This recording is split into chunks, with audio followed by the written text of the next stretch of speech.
Happy Thanksgiving and welcome to the Christian Indie Writers Podcast, where we inform, encourage, and support Christian indie writers on their journey toward publication. I, as always, am Jennifer Carltong, and I write historical Christian romance. I'm Jamie Hirschberger. I write short fiction under the pen name J.R. Nichols, and I'm a contributor to WritingShorts.net. Gobble, gobble. Gobble, gobble. It's Thanksgiving. If you are an American citizen and you're watching this, you are probably at home wondering, why are they podcasting right now? They should be like stuffing the turkey or making some pumpkin pies. Or I've got all that done. I've done everything I need to do. How are you today? Well, I've already stuffed this turkey. We had our Thanksgiving dinner. Yeah. We had our Thanksgiving dinner a couple days ago while my husband was in town to celebrate with us. He travels a lot for work. And so today is going to be where I have my family over. And because it's just a few of us, we are only making our favorites. So there's not a whole lot of scrambling and planning to do. We're just going to have a few things on the table and not bother with the stuff that we don't like. That's awesome. Yeah. So normally the way that our family works is my mother does the turkey and the stuffing, and then she does like a bunch of pies. And then I have taken over, or my brother does a couple of side dishes, but I've taken over doing all the side dishes. And for our family, it's like a lot of side dishes because that's just how we are. And but this year it was a little bit different because I have tried to be healthier and change, the way that I consume foods because of the health issues I've had over the past couple of years. And so a lot of the dishes I've had to make two different ways so that like people aren't disappointed on Thanksgiving, and I also can participate in the meal as well. So, but it's been kind of fun. And that I've discovered that instead of starting the day before, I started 2 days before. Genius. I don't know why I never figured this out before, but I've had such a relaxing Thanksgiving morning. I've never had this relaxing Thanksgiving morning, even with the podcast. So that's really great. And I also took that approach. My family will just eat the rolls off the shelf at the store and be really happy with it. But I decided that's too easy. So I wanted to make homemade rolls, right? Well, I saw a website so you can make them ahead and freeze them before they even rise. So I put those bad boys out on the counter the day I was baking. They rose so nicely. I'm like, what a great thing to do to just kind of have these on hand in the freezer. And anyway, so the make ahead thing I think is a really good strategy, Jen. I'm glad that you get to feel a little relaxed. So you have to travel with all these side dishes. Do you have Yeah, that's the problem. So like I do have, like, you've been in my house, so I have all kinds of like pretty serving things because like that's just how I was raised. My mom's always bought me like nice crystal dishes, and like before I was even close to being married, I had like this whole set of crystal and all my grandma's china and nothing to do with them now, and when I wasn't married. But so I also have some pretty like bakeware that you can serve from. So I just like bake it all up. We put foil on it. Some of it goes in the back of our vehicle. And then my kids have learned that Thanksgiving and Christmas are a day to travel to grandma's house with something in their lap. The whole that they cannot spill. So like it's like this is part of the Thanksgiving tradition in the Tong household is that okay, you get the green bean casserole, here you get the pumpkin dip. So it's just how we are. It's how we roll. I'm usually holding 2 or 3 things and just praying that Randy doesn't have to slam on the brakes at all. So ooh, pumpkin dip. You're reminding me. I haven't had that in a long time. That's something I'm going to have to do. Like we've had a lot of pumpkin pie because I had a child here who was craving it since like end of October. So I'm kind of pumpkin pied out, but pumpkin dip with like those little graham cracker sticks. That sounds really good. Yeah.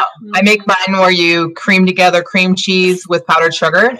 And then you put in a can of not pumpkin pie, but just regular pumpkin, mix that in, fold, and then put some pumpkin pie spice in it. And then you just fold in a thing of Cool Whip. You could do fresh cream if you wanted, but I'm lazy and it's Thanksgiving.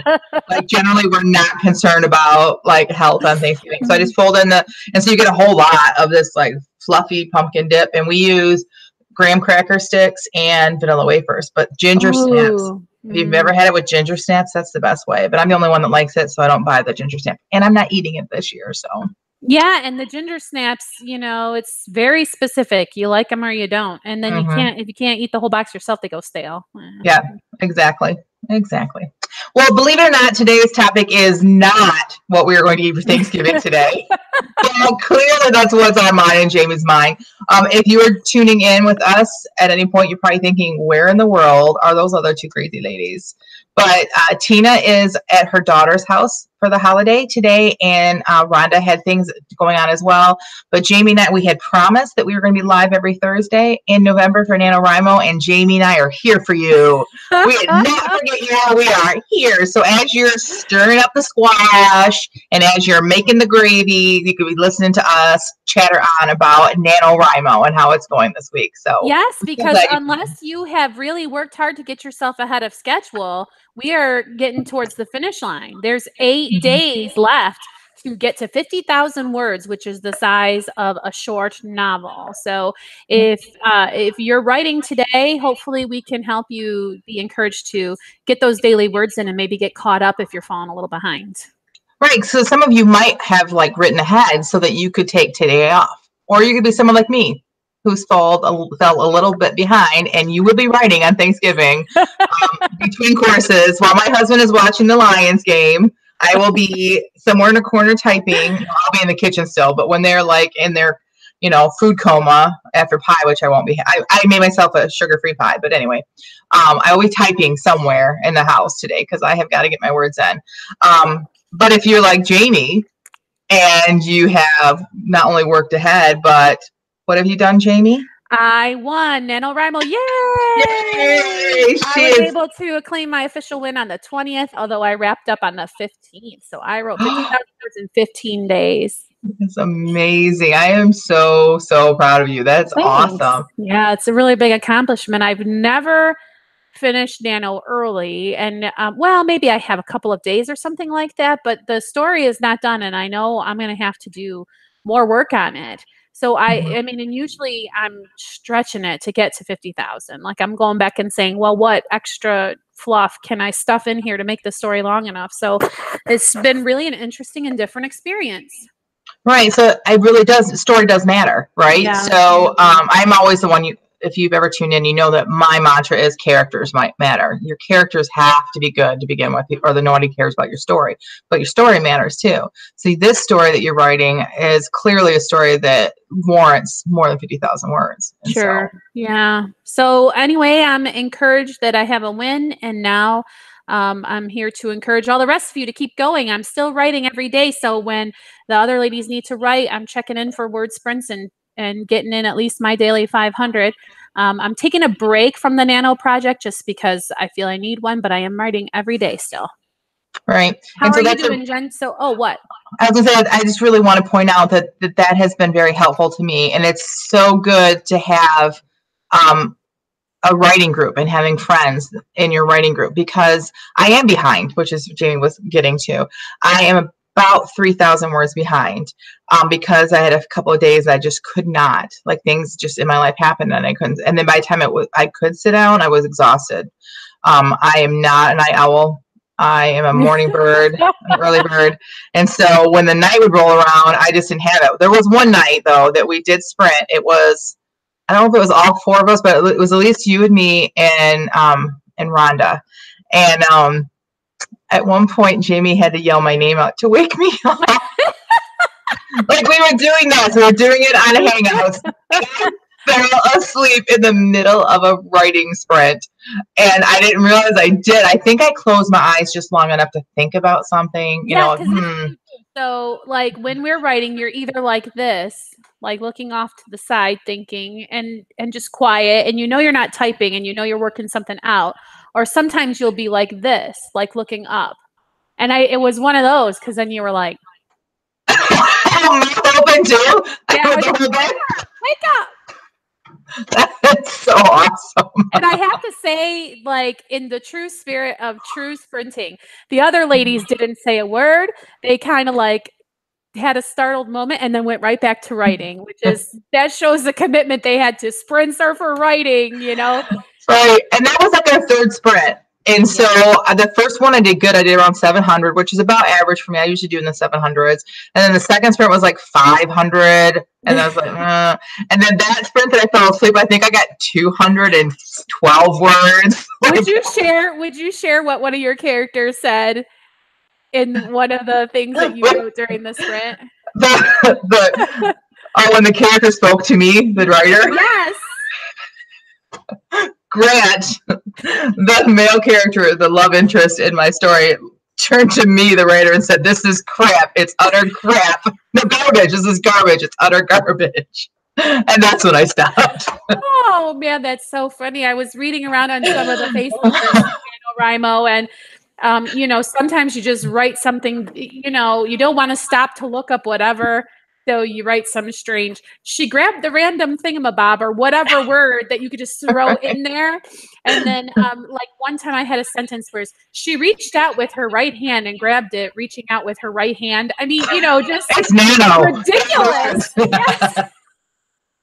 Yeah, those kind of screw ups are really fun. I know, and like words like bookworm are 2 words because it's nano. Like there are things I type and I realize, oh, that's 1 word. I'm not changing it. It's staying 2 because that just gets closer to my goal. Right. Yes, because I mean, you know, it's a really good feeling to be able to say you did it and you're finished. You know, and how do you think this is going to translate over into some ongoing goals or writing commitments, or you know, how is Nano changing how you write the rest of the year? Well, you and I have had a conversation about this. A little bit, yeah. I didn't know we were going to start talking about it in public, so that's okay. I'm okay with that. Well, I mean, I just am wondering how other people are feeling about it, because I've won NaNoWriMo for several years, but I've never become a published author after finishing NaNoWriMo.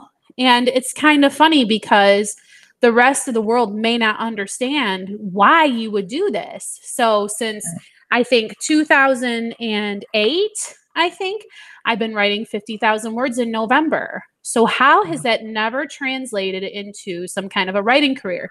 And this is what I find sort of admirable about you.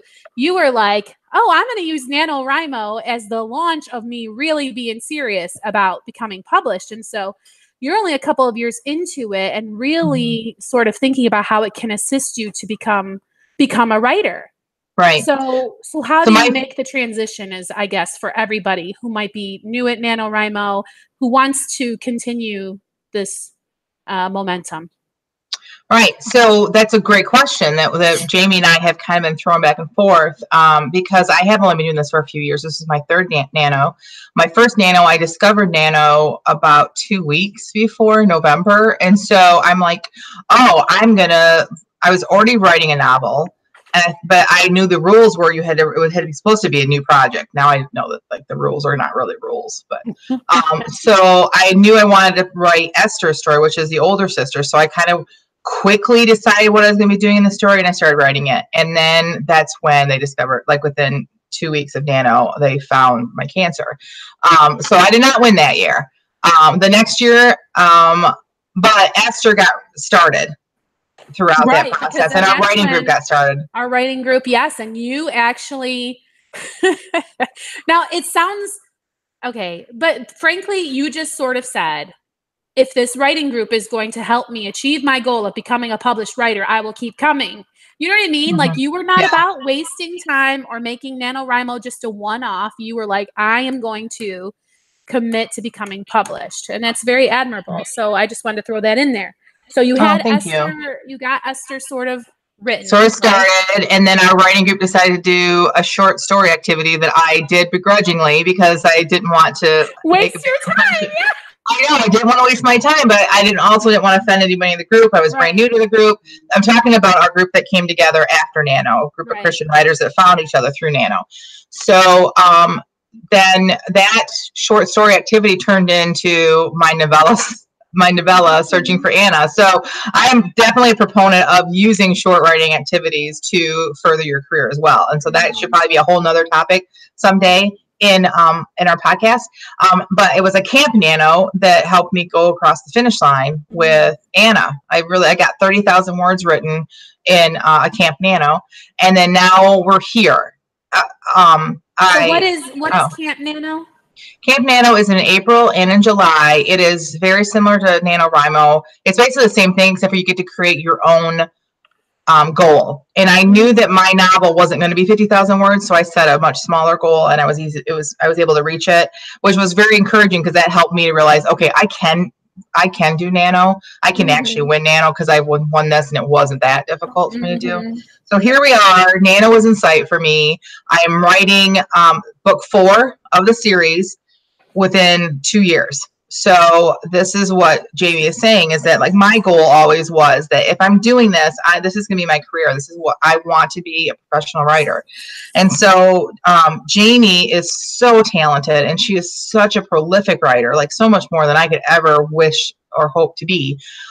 And her stuff is great. And so we've been talking so much about getting across the finish line. We had a podcast episode that I think is airing after November. I don't think it's aired yet, about where we all set goals to get ourselves toward publication, all 4 of us, because we're here to encourage you as a writer as well. And if we can't encourage each other, then, we're not gonna be able to encourage you. So, right. Okay. So having said all that, giving us some of the background, the question on the table now is, how is Nano affecting us, and how do we move forward and continue this momentum? Right. Yeah.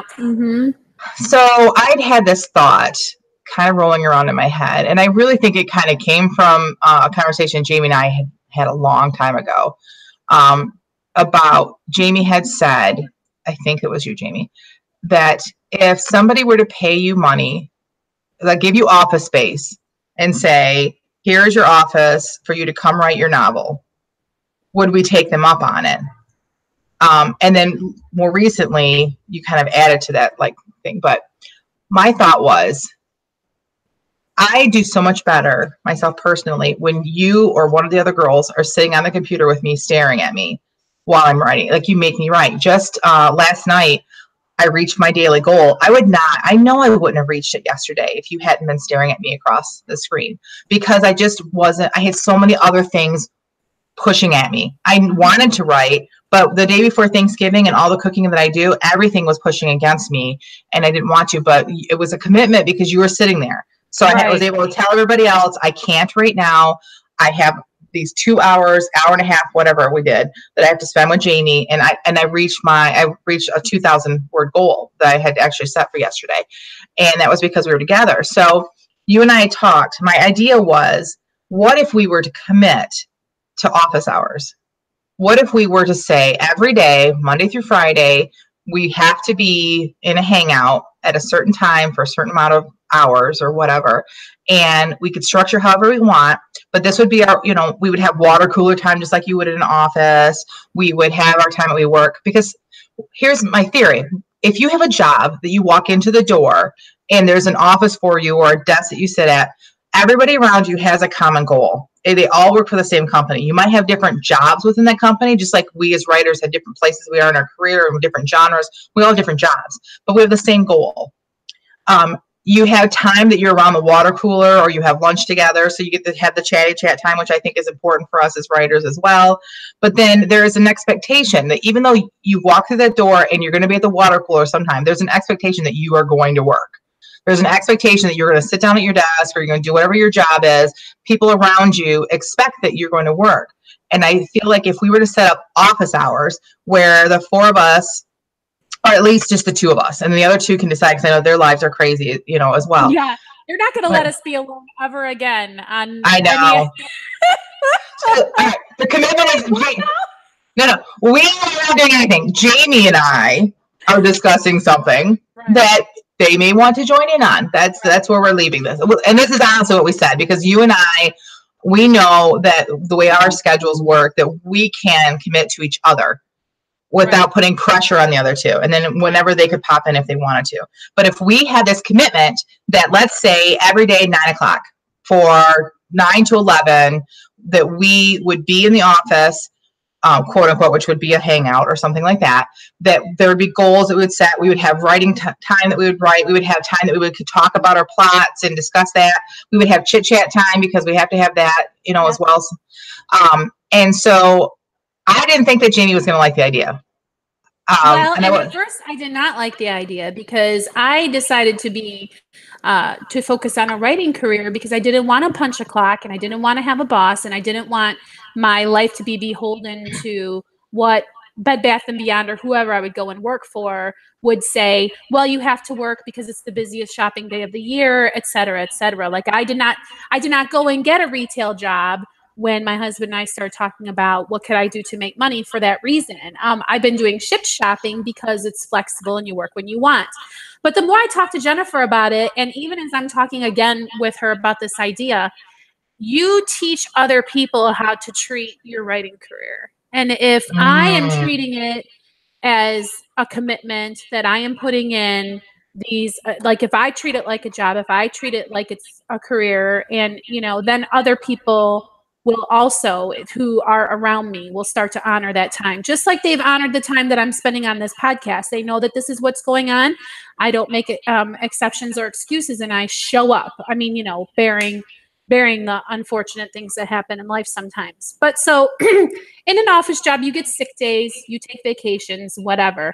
But honestly, it's to help you as an author to stop letting yourself down, and to also have some sort of a yardstick of when it's enough. Because if you are self-employed, you can become just as much of a workaholic as someone who's in an office. And if you design for yourself, I want to publish 3 books a year, whatever you decide, and you put in the however many hours a day, 5 days a week or whatever, it's setting and achieving goals. And then, you know, at 11 o'clock or whatever, you can hang up your keyboard and go and be present with your family for the rest of the day. So it's really a marriage of a self-employed scenario, but with the accountability of your friends who, you know, believe in your writing and will hold you accountable. Exactly. And I like that what you pointed out too, going back to the analogy of it being office time. Well, you said if somebody contacted you and said, I'm going to hire you, you're going to come into the office, you're going to have your own office space, and I'm going to pay you to write your novel. Who would not sign up for that? There's not a single one of us that would say, but the caveat is you have to show up here's your schedule. You have this schedule and you have to show up, but all you have to do is write your novel. We would all jump at that. So why aren't we creating that for ourselves? You know what it is? It's because of the money, I think. I think a lot of people are like, so, but if you went and got a part-time job at Bed Bath & Beyond, you would be a slave to the schedule there, but you for sure would be making that $9.50 an hour or whatever it kind of is, right? And so that's a personal thing where you have to examine yourself and say, okay, am I really doing all that I can to become published and to start making money as a writer? And if I am, and if it's been however many months or years and it's not working out, then it's time to maybe go and figure out a different way to make income if the income is what is important, right? But if you have not yet really, really made the effort to be serious about it, how can you say that you wouldn't make any money doing it? Hey, I didn't even look over. I am really sorry, but we have people talking to us. I didn't even look. Rhonda is here. She says, hey, you weren't supposed to tell people I'm crazy. Jamie, you're my hero. She's been on this whole time and we've been ignoring her. Rhonda, I'm so sorry. Rhonda says she's in. So, hi, Rhonda. Yeah, we'll have some exclamation points. Yeah, because I was telling Jen, like, even if we pick, say, 9 a.m. till 11:30 a.m., I don't even know what we'll pick, but the idea would be somebody will be, I think of it as like a store, you know, who's going to come in and open up the store, turn the open sign on, unlock the door. At 9 o'clock, we're starting the sprint or whatever, you know, and then if you have to move around when you're there and you have the store open, just let everybody know. So anyway. And we also talked about having expectations. Yes. Like it would be fine for us to do this, but then if one member of the group comes in and the whole time they're just like, I'm not going to write. So what are you guys doing today? Like, and distracted everybody. Like there has to be like kind of rules, just like there would be in a job. Like there would be somebody over you saying, you need to get to work. You're distracting everybody else or whatever. So like, so if we do decide to do this, we're going to have to move forward with specific goals, specific guidelines and rules so that, not that we wouldn't love anybody who's chatty, because, you know, we're kind of chatty, but because that way nobody feels like their time is being like stepped on. There'll be times that each one of us probably steps on someone else. That's just how it is when you work with someone else, right? But so there's all kinds of things for us to consider, but I think that the idea has great possibilities. And we keep saying 9 a.m., but it doesn't have to be that. It doesn't have to be the same time every day. I mean, I kind of like that, but I also know that we have the podcast that we have to take care of. We have, some of us are homeschoolers and have co-ops that you're part of.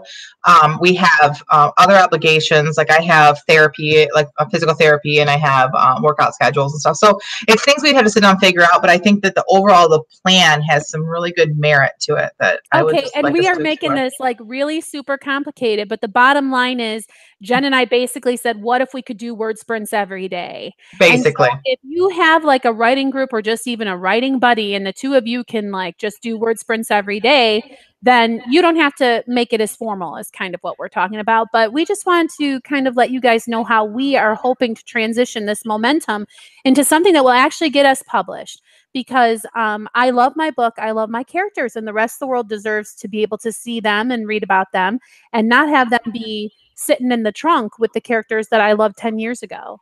So that's just how we're going to try to do this. I do love Jen's idea of doing the camp nanos, because then that's another time of the year when you are committing to your writing. So whatever steps that you can take to take this momentum, you're writing every day, most of you, with very few exceptions of which days that you have off. So keep going and keep writing, and make it not just a November thing. Agreed. Now, I know that we need to move forward and do our reading from our writing activity today, but I want to real quick encourage some people too, because I know like they might watch this episode and think, oh, Jamie is done already. I am so far behind. I'm never going to make it. Or, but I'm behind. I'm, like I said, 3,000 words behind. And that doesn't seem like a lot until you start doing the math of how many days we have left. But you can do it. I don't want you to give up. I don't care if you're only 7,000 words in. Don't stop writing, because however much you can get in between now, so maybe you won't make 50,000, but maybe you will. I've heard stories, people locally that we know personally that have written their 50,000 words in the second half of the month. I know people that have written like 15,000 words in the last 2 days. Like, it is definitely possible to do it. Don't give up. Please do some writing sprints. If you are feeling like you're really struggling and you feel like you really need to have some accountability, reach out to us.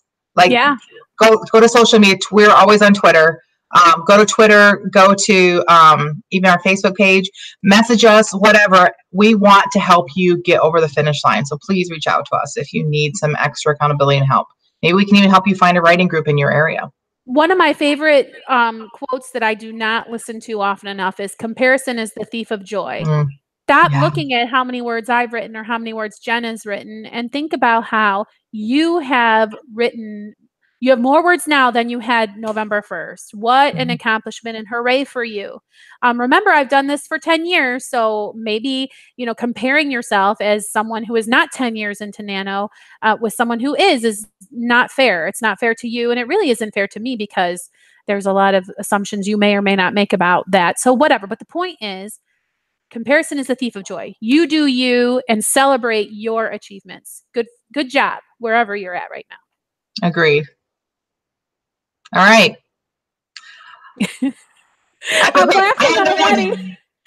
I'm laughing because I didn't know we were going to go this direction in the conversation, but it was good. Like, I guess now that we've said it, it's done. Like, it's out there. Like, it's one thing. It's one thing for us to be like, what if we did this? And then we just keep throwing it around. Now it's like, okay, it's on. Yeah. It's on like Donkey Kong. Yep. Well, I'm laughing because I know what we're going to be talking about with the sharing. So, as in every episode, usually there's 4 of us, but in every episode, before we start, we do a 15-minute sprint together with a creative writing project so that we can share. And in this sharing time, we do not critique each other. That happens in the postcast, which there will not be one today, but that happens in the postcast. If you want to be part of our postcast, go to patreon.com and find us and support our podcast, and you get all the extra postcast events that we do. But today it's just Jamie and I. And so today what we've been doing in November is using the word of the day that our local MLs for NaNoWriMo had given us a word challenge for every single day of the month for us to kind of encourage us and to keep us going. So the word today was injure. And so our writing activity was, for 15 minutes, we had to include the word injure. That's all we had to do. Usually, like, we really push ourselves, and we had to we give it 8 words, and we have to use at least 5 of them, or we give a sentence, we have to use the entire sentence somewhere in there. This was just one word. Just one. And guess what? When we finished, Jamie was like, oh my gosh, I love everything I wrote, but I just realized I didn't use the word. And then guess what? I'm like, oh, I forgot we had a word. Jamie and I did a great piece. We're super excited about what we wrote, but we didn't use the word. So we totally broke the rule. But we like it. So. It's so funny too, because usually we're even super picky. Like, okay, the word is injure. You cannot use injured or injury. Yeah. You know what I mean? And like, we just completely were like, see you later, word, you know? And I didn't do it on purpose. In fact, I had like a false start. Like I started to write whatever, and the word was actually right in the beginning. And I was like, I don't like this. And I actually erased, which is usually a no-no in a sprint, but I didn't like where it was going. And so then I and forgot all about the word. Horrible. That's hilarious.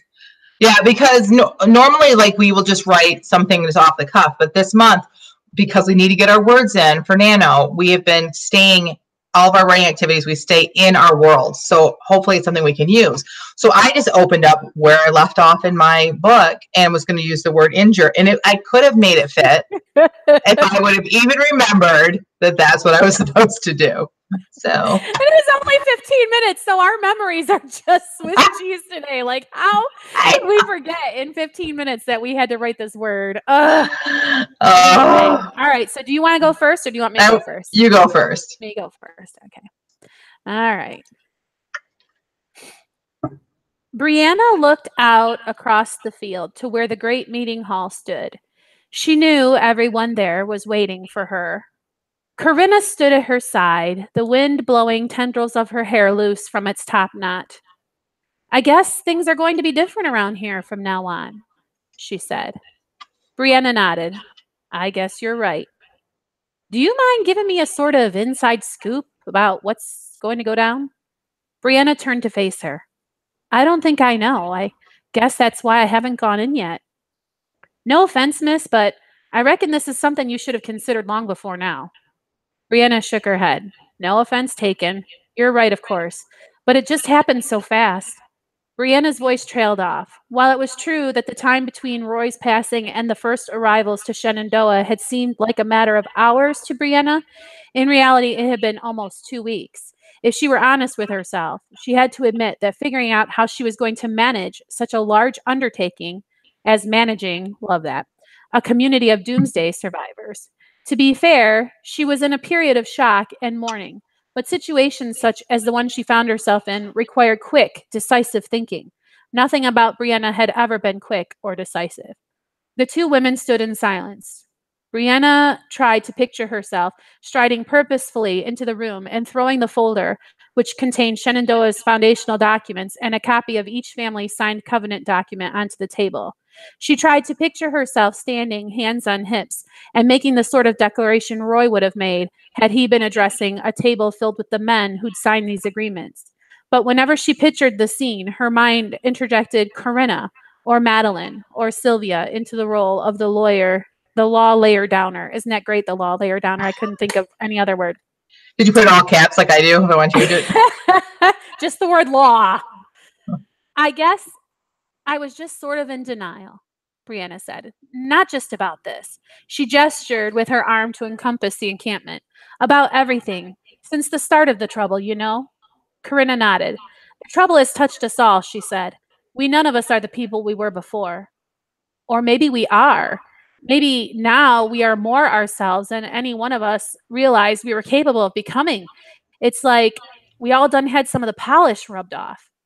It was Corinna's turn to nod, and the two women fell back into silence. You gonna run things like my dad said you was gonna?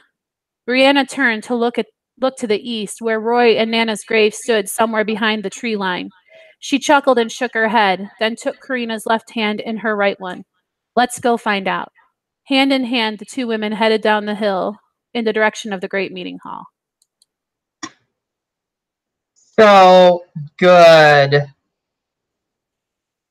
Okay, so we have comment on YouTube. Why are things going to be different for Brianna? That was the first comment that we have. And so then I responded, I want to know why she is mourning. Roy was a jerk.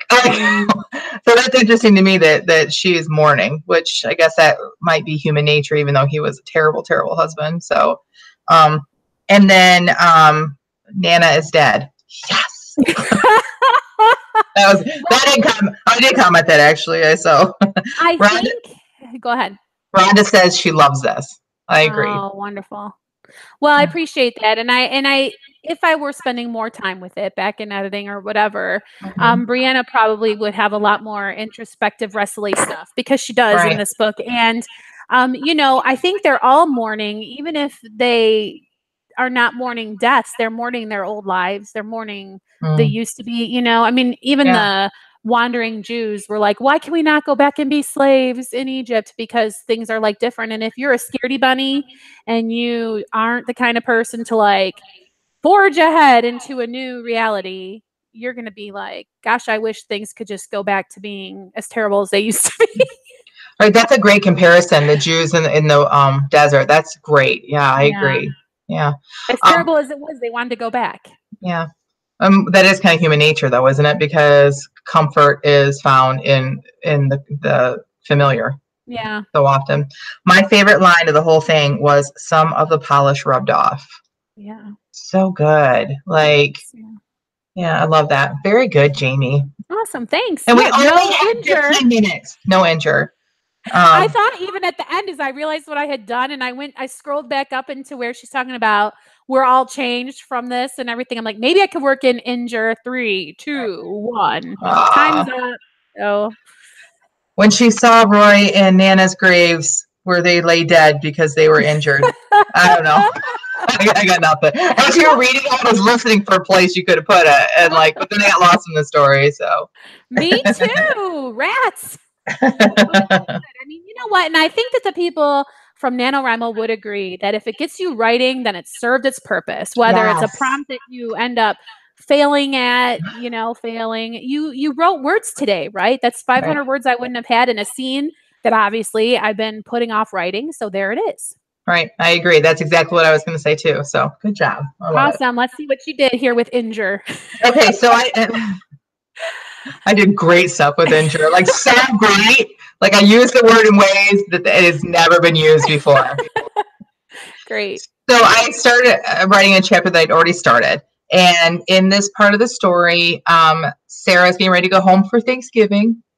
I should have fit the word in there somehow today, but I didn't. I didn't fit any good words in today, apparently.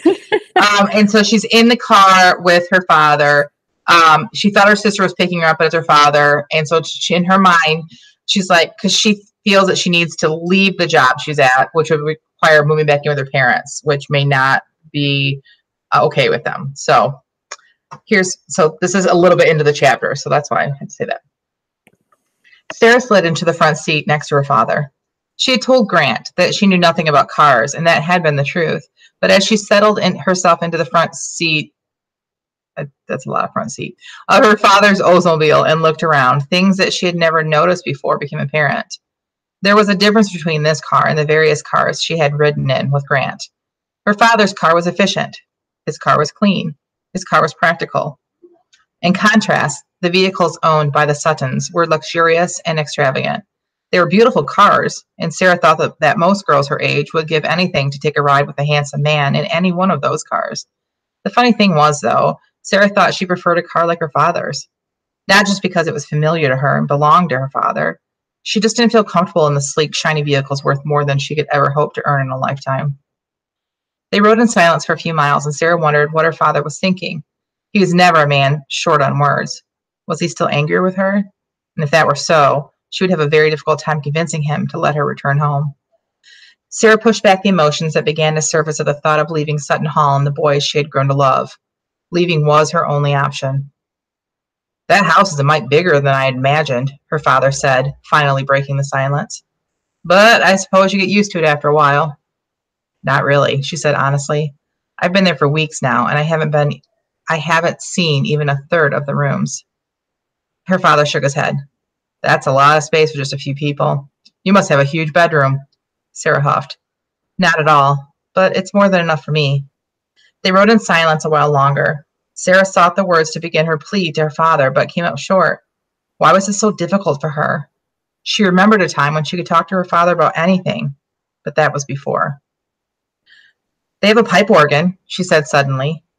You don't say, her father perked up. Inside the house? Have you gotten to play it? She turned to her father, slightly shocked. I have, just today. But how did you know I would try? I've never played one before. Just today? I can't believe it took you that long to get your hands on it. You were always so much more musically inclined than either of your sisters. That's not true. Both Esther and Phoebe are accomplished pianists. 3, 2, 1. Until I injured one of Phoebe's fingers by wheeling over it with my roller skate. So what I'm trying to accomplish in this scene is she's starting to see the world differently and starting to see that in her mind, she's never ever measured up to her sisters, but she's never really been able to accept the gifts that God has given her. And she thinks that because she doesn't think she measures up, that she thinks everyone else thinks she doesn't measure up. And I'm trying to start to show that like her father's always seen these things in her, but maybe her parents just didn't say it enough, and didn't, encourage her in ways that she needed it, because, we as parents, we screw up. We don't always do the things we're supposed to because we don't often see it. So really, I'm starting to show you all aren't perfect parents. Yeah, Gosh, that must be really hard for you to live with. I know.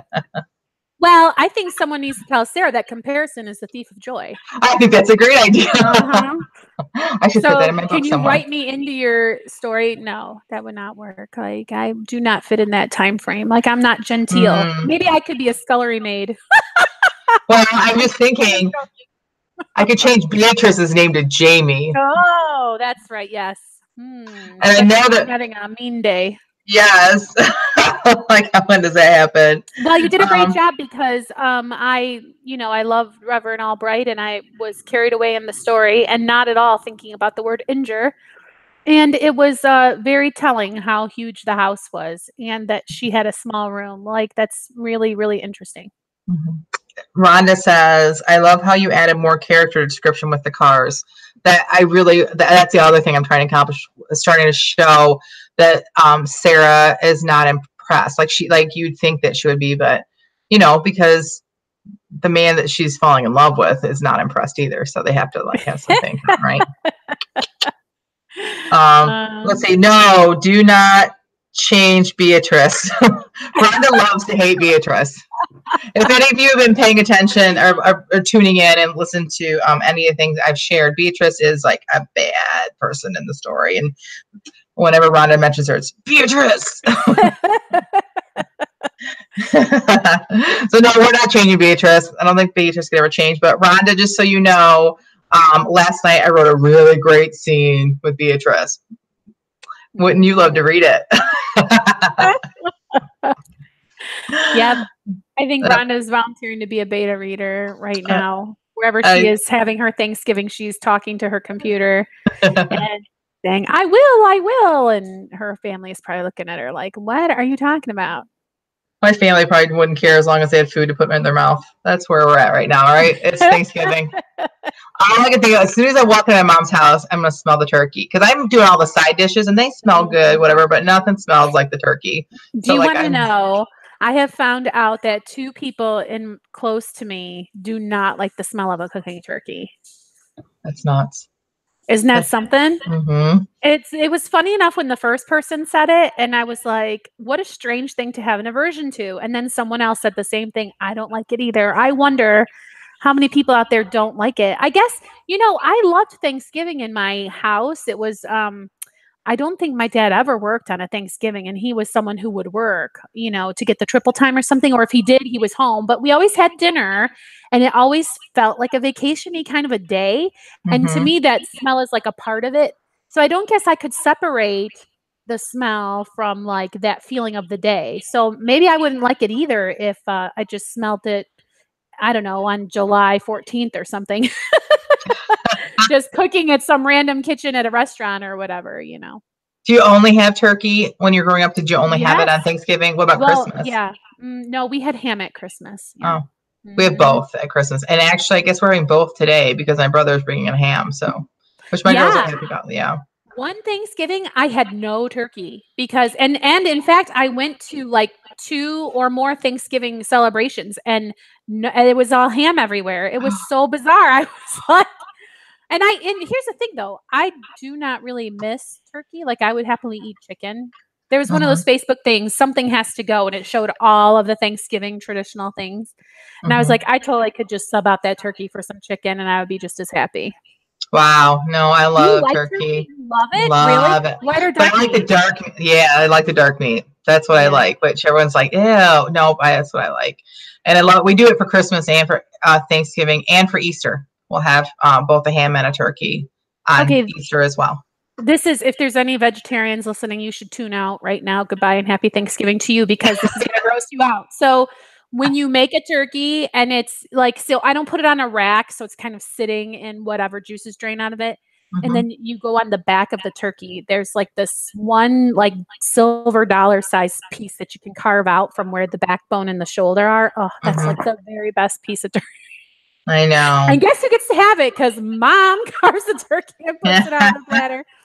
It's funny. I eat very little by the time I get to the table because I've been tasting everything to make sure it's seasoned right and everything like that. I've been tasting everything along the way too, but I still stuff myself. You don't look like that without loving food.